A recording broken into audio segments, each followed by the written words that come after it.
everybody for joining us. I appreciate it. In honor of Yom Hashoah, we're very privileged today to hear from Max Eisen. He's an author, public speaker, and Holocaust educator.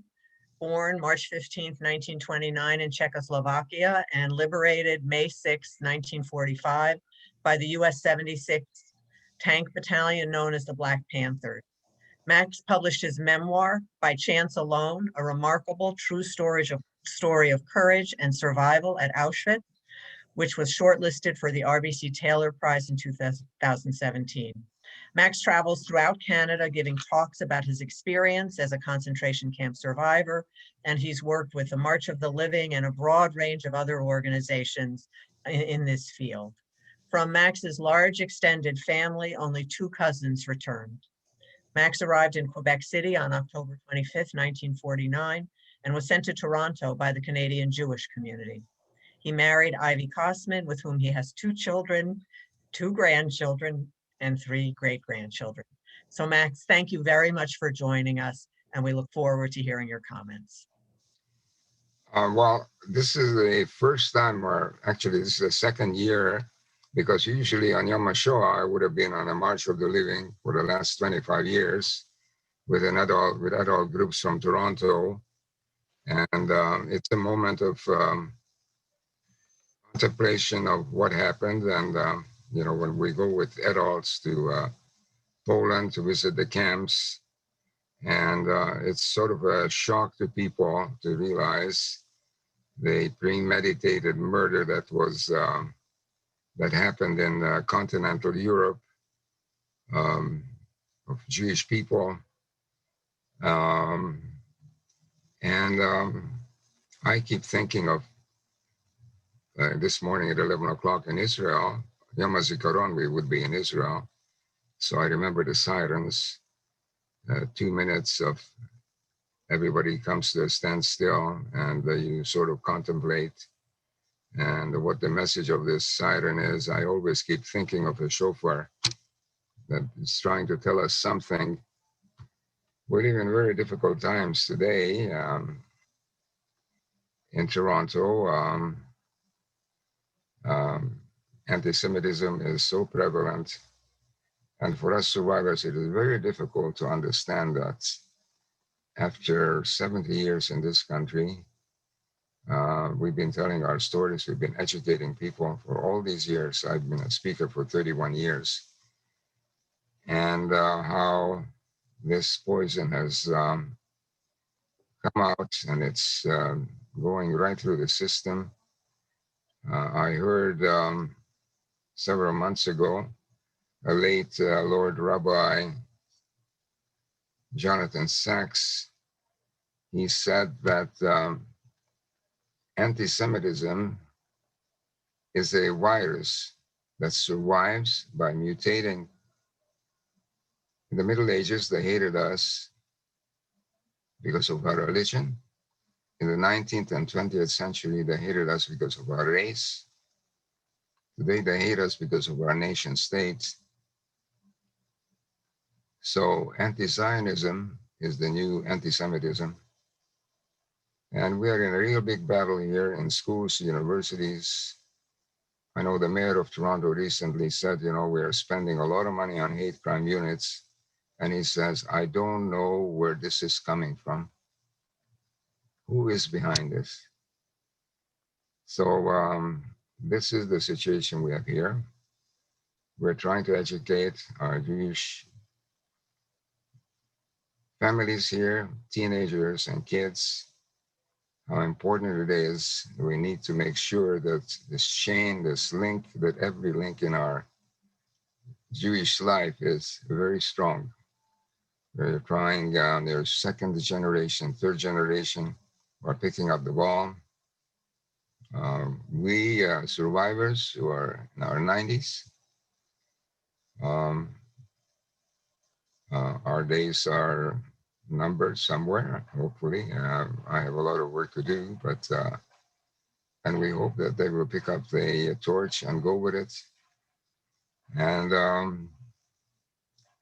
And we pray for Israel every day and every moment.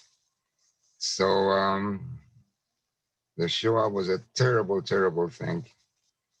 Going to Birkenau today or to Majdanek, it looks such a benign place.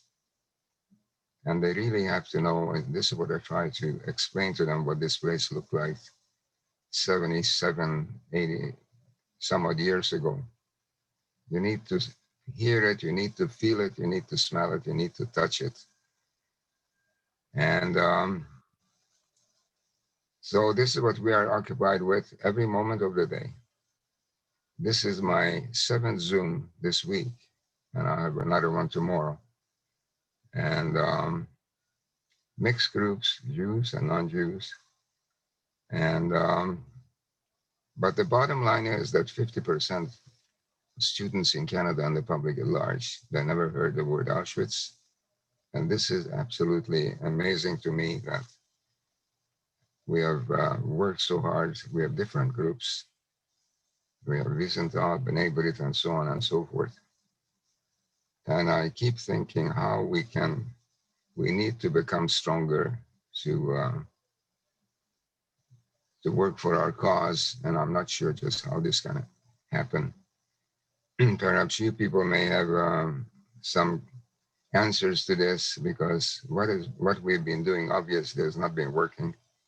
So it's so important to, we need to get messages from you guys in the States. I keep thinking of Hungarian Jews. We were deported in the last year of the war. The Hungarian Jewry was the oldest Jewish community, perhaps, in continental Europe. Jews were there when Hungary was the eastern province of the Roman Empire. It was called Pannonia. And there's documents somewhere in the museum in Budapest that Jews were there at 120 or 150 AD. And 1944 came. There were 700,000 Jews in Hungary.